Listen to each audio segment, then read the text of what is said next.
Merci à notre partenaire Guerlain pour leur soutien dans la réalisation de ce podcast. Retrouvez toutes les informations sur les produits Guerlain en visitant le site internet www.guerlain.com. L'agence de coaching Present Perfect vous propose son podcast Empowerment, présenté et réalisé par Sophie Hoffman. Empowerment, action qui rend plus puissant, qui donne du pouvoir, de la force. Samedi soir, j'ai revu ma copine Pauline.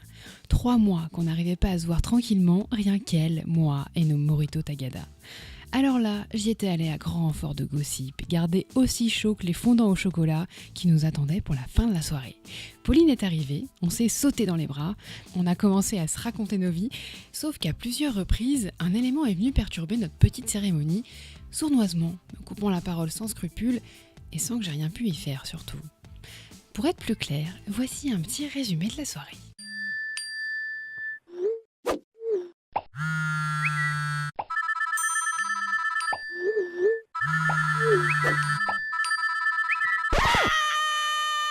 Après ça, j'avais qu'une envie, balancer ce de smartphone par la fenêtre. Mais je sais me tenir. N'empêche, ça m'a quand même fait réfléchir et j'en ai parlé autour de moi. Ma voisine Karen m'a avoué passer 5 bonnes minutes au resto à chercher le bon angle pour poster the photo sur les réseaux. Et ma collègue Charlène, elle a carrément fait une crise d'angoisse en plein concert parce qu'elle croyait avoir perdu son précieux qui était dans la poche de sa veste.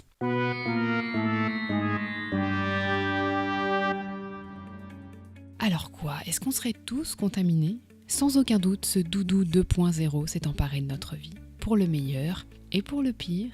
Dans tous les cas, fallait que j'entre en action, que je mène l'enquête pour comprendre la place de cet outil numérique dans la société d'aujourd'hui. Quels constats, quels effets, quels problèmes et quelles solutions pour contrer cette sorte d'addiction. On commence l'investigation avec Catherine Lejal. Elle est sociologue et enseignante-chercheur sur les usages numériques à l'Institut supérieur de commerce de Paris. Catherine Lejal, bonjour. Bonjour. Vous qui étudiez l'état de la France en matière d'usage numérique, est-ce qu'on peut dire que les Français sont accros à leur smartphone ? Le constat, effectivement, c'est que les Français, comme les Occidentaux en général, sont plutôt hyper connectés parce qu'on a des verrous financiers et techniques qui ont sauté. Il n'y a pas très longtemps, on n'avait pas forcément une 4G partout et du Wi-Fi. On avait des abonnements qui étaient assez coûteux. Or, aujourd'hui, tout le monde a un abonnement à 10, 20 euros et du réseau partout. Et ce qui s'est passé en parallèle de la qualité des réseaux, c'est que les portables sont devenus des couteaux suisses qui remplacent beaucoup d'objets. Ils font GPS, ils font appareil photo, ils font lecteur MP3, ils font tellement de choses. Alors forcément, quand on a un appareil à portée de main qui peut tout faire, c'est la tentation de ne plus avoir de temps de vacances, de temps de vacuité, de temps de disponibilité, de temps où finalement on rêve, on fait une pause, un sas entre deux activités où on se ressource. Or là, non, on va plutôt avoir tendance, parce qu'il y a ces tentations à portée de main, à vouloir se remplir.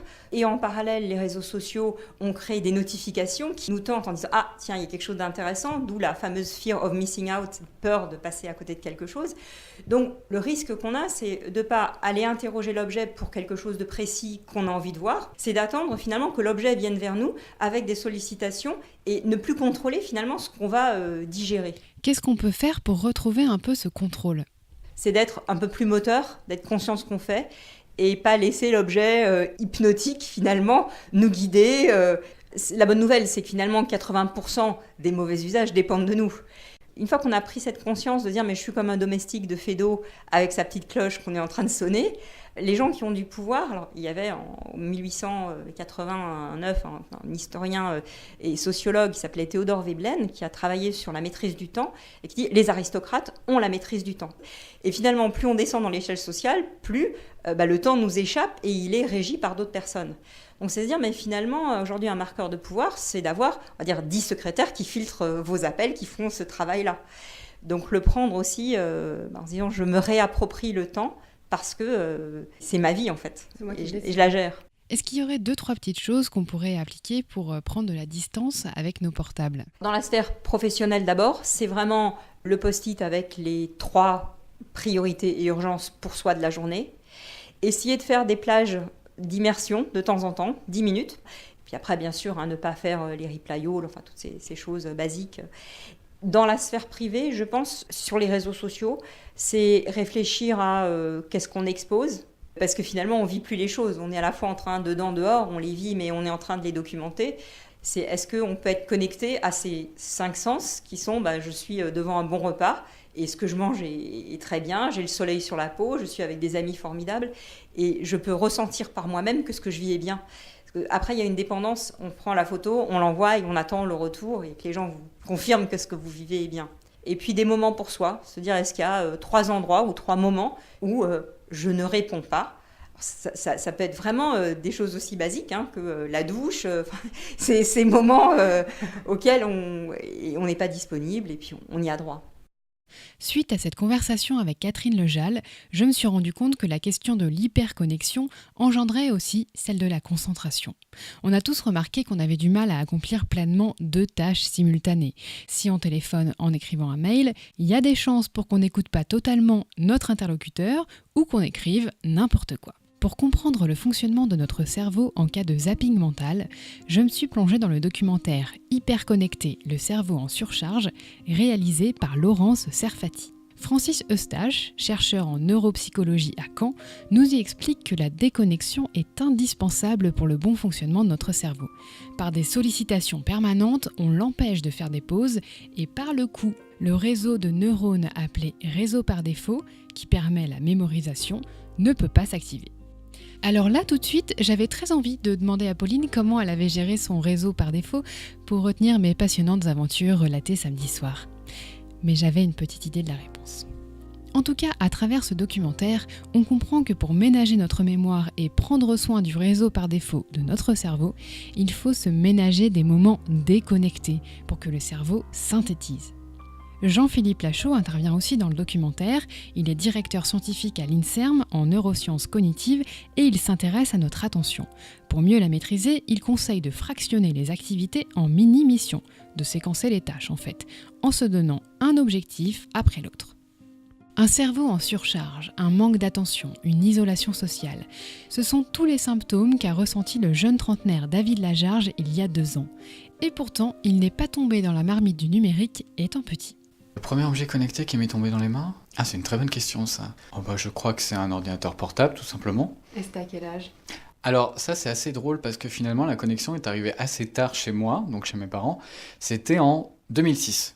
Et à partir de là, David Lajarge n'a cessé de solliciter cet objet à tout faire. Pour acheter, pour trouver quelque chose, pour rencontrer quelqu'un, pour préparer une visite d'exposition, pour savoir quoi faire de son week-end. On peut tout faire, apprendre à cuisiner, je sais pas, à faire du sport, etc. Donc forcément, c'est l'avalanche de tout ce qu'il y a eu un petit peu en même temps qui a fait que j'ai plongé corps et âme dedans, quoi. En fait, le téléphone était constamment là, déjà. Du coup, il ne s'est passé pas beaucoup de minutes avant que je retombe dessus parce que je voulais vérifier quelque chose, un mail, un message d'un ami.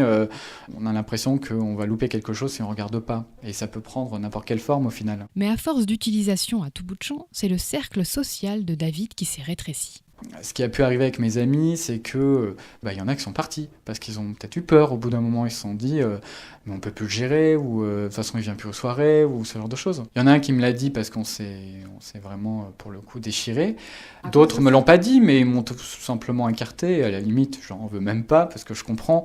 Quand vous êtes là et qu'en même temps vous n'êtes pas là parce que vous êtes un zombie sur votre téléphone ou que votre attention est tellement parasitée que de toute manière vous n'êtes pas vraiment là, ça fait pas plaisir à la personne qui est en face et qui, elle, pour le coup, fait l'effort d'être totalement là. Pauline, si tu écoutes. Enfin, heureusement pour lui et pour ses amis, David a fini par se réveiller de son hypnotisation smartphonique. Il y avait des gens qui avaient moins d'attention pour moi, qui s'intéressaient moins à moi. Enfin, je voyais bien que je m'isolais progressivement à cause de tout ça. Donc ça a été un déclencheur. Après, il y en a eu d'autres quand je me suis rendu compte que mon attention était bousillée au travail à cause de ça, alors que je suis quelqu'un qui, à la base, est très attentionné sur son travail. Donc là, je me rendais compte que j'étais pas à la qualité à laquelle j'aspire. Et puis aussi, comme j'utilisais énormément les applications de rencontre, je voyais bien aussi que ça avait changé ma manière de rencontrer les gens. Ça me rendait plus calculateur. Parce que ces applications-là, quand on les connaît un peu, on sait très bien qu'il y a une grammaire, il y a une manière de les utiliser pour avoir ce qu'on veut. Et quand on se rend compte de ça, déjà, on on se dit que c'est bien triste.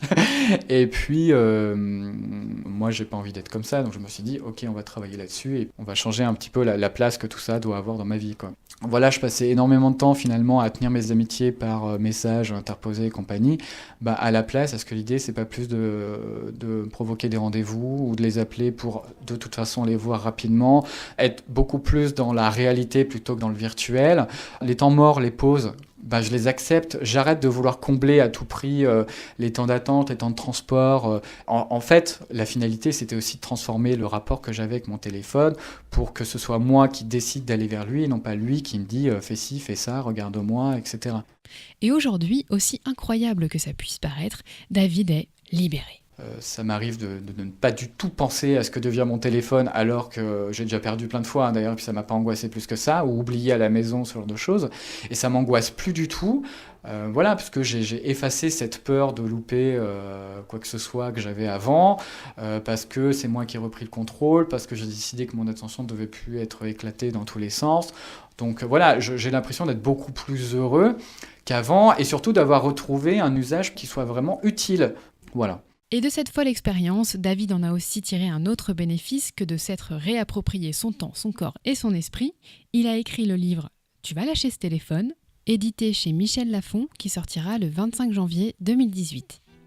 David Lajarge s'en est donc sorti tout seul, mais j'ai découvert qu'il existait des structures spécialisées pour vous encadrer dans votre démarche de déconnexion. J'ai rencontré Vincent Dupin, un jeune entrepreneur français, qui a créé Into the Tribe, une agence qui propose des séjours sans connexion. Passionné de voyage, c'est à la gare Saint-Lazare que l'on s'est retrouvé. Devinez à quel endroit ? Je vous le donne en mille, au pied de la sculpture de valise. Vincent est un baroudeur et il a eu l'idée d'Into the Tribe au cours de l'une de ses pérégrinations. J'étais en Mongolie, donc dans un endroit totalement déconnecté, dans le désert de Gobi, pour être plus précis. Et après ce voyage-là, je suis allé à Shanghai, où là c'est l'inverse en fait. Tout le monde est ultra connecté. Une image encore qui me frappe, c'est quand je rentre dans le métro à Shanghai et que je vois toutes les personnes du wagon, la tête baissée, en train de regarder leur mobile. Et c'est là où je me suis dit, là on a un problème de société. Moi j'avais envie de créer une agence de voyage parce que c'était ma passion. Et je voulais donner du sens à cette agence de voyage. Et donc c'est pour ça que j'ai fait des séjours déconnectés. On propose à la fois des séminaires pour les entreprises et des formations totalement déconnectées. C'est-à-dire qu'au début du séjour, on installe une application sur le téléphone des participants qui va tout bloquer sauf les appels. Donc on n'a aucun accès à Internet, aux réseaux sociaux, aux emails, etc. Pendant ces jours-là, on va faire des activités donc gastronomiques, sportives, artistiques. Et le but, c'est vraiment de faire de la cohésion d'équipe. Et la différence entre un séminaire Digital Detox, donc ce qu'on offre chez Into the Tribe, et un séminaire classique, c'est que là, les participants vont être à 100% dans l'interaction avec leurs collègues et vont profiter à 100% des activités. Et ils ne vont pas être tentés d'utiliser leur téléphone pendant les dîners, etc.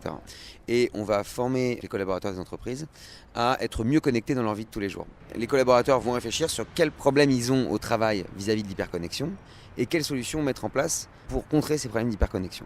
Et le but, c'est qu'in fine, ils soient moins stressés, plus créatifs, plus productifs, etc. Est-ce que ça marche ? Et oui, ça marche. Ça marche très bien, puisque en fait, on a des clients qui nous disent un mois après, je ne vais pas dire révolutionner, mais ça a vraiment changé notre façon de travailler. On fait des réunions sans smartphone, sans ordinateur, elles sont beaucoup plus productives.